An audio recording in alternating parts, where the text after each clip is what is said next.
Китайское правительство нацелилось на исламские страны, чтобы узаконить и скрыть свою политику в Восточном Туркестане и последствия этой политики, вызвавшие международную реакцию.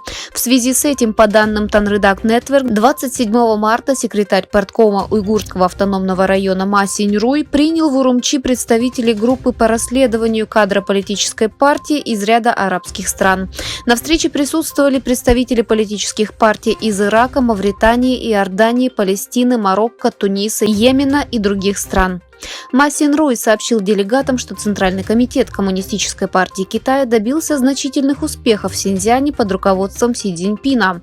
Однако Ма Синьруй также заявил, что западные державы, такие как США, пытаются помешать развитию Китая, распространяя дезинформацию о национальности, религии и правах человека.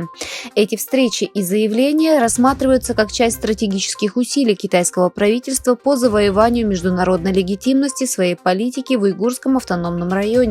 Выступая с заявлением по этому поводу, президент ЭТИК Абдул-Джалил Каракаш сказал: «Усилия Китая по узакониванию геноцида уйгуров, направленные против исламских стран, становятся реальностью, которая потрясает сознание международного сообщества.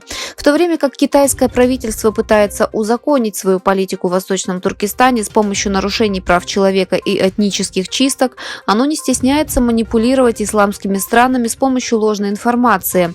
Однако этих усилий недостаточно, чтобы скрыть или игнорировать факты.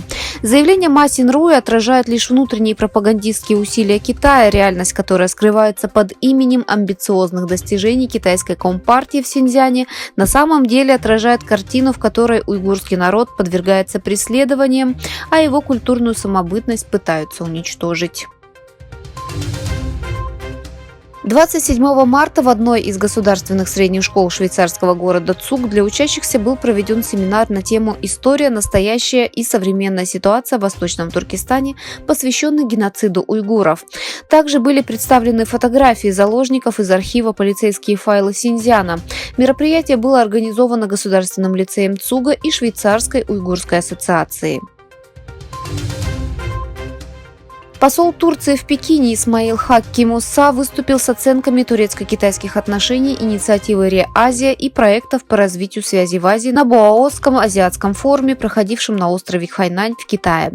В своем выступлении он не упомянул о преследовании миллионов уйгуров и других мусульманских тюркских народов, содержащихся в концентрационных лагерях и тюрьмах в Восточном Туркестане.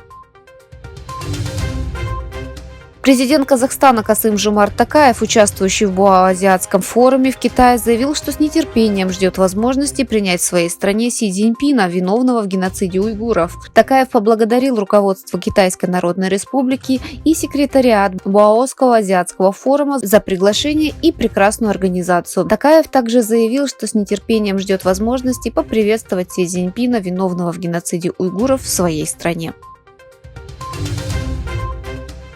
Китай и Индия провели новый раунд переговоров по урегулированию напряженности в спорных пограничных районах в Гималаях. Министерство иностранных дел Китая сообщило, что в столице страны Пекине состоялось 29-е заседание китайско-индийского рабочего механизма консультаций и координации по пограничным вопросам, который проводится для разрешения пограничных споров. Правительство Новой Зеландии сообщило, что за кибератаками на парламент страны в 2021 году стоят хакеры, связанные с Китаем. Министр обороны Джудит Коллинс в своем заявлении напомнила, что кибератаки на некоторые подразделения парламента были совершены в 2021 году, и в ходе расследования, проведенного министерством, выяснилось, что за этими атаками стояла китайская спонсируемая государством хакерская группировка, известная как Арт-40.